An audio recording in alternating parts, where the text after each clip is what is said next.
দেখুন আজকে আমি এই শুটকিটা রান্না করব। শুটকিটার নাম কে কে বলতে পারেন আমাকে কমেন্টস করে জানাবেন। দেখুন এই শুটকিটা আমি কীভাবে রান্না করবো আজকে আপনাদেরকে দেখাবো।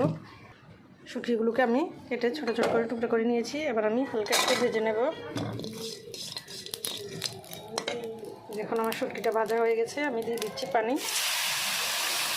গরম গরম শুটকির মধ্যে পানি দিয়ে দিয়েছি। দিয়ে আমি এগুলোকে আধা ঘন্টা ভিজিয়ে রাখবো। দিয়ে দিচ্ছি পেঁয়াজ, কাঁচামরিচ, রসুন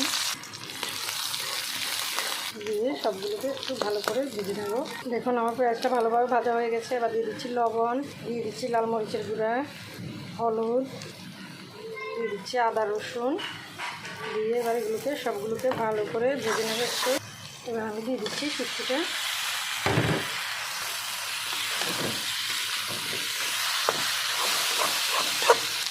শুটকিটা ভালো করে ভেজে নিয়েছি।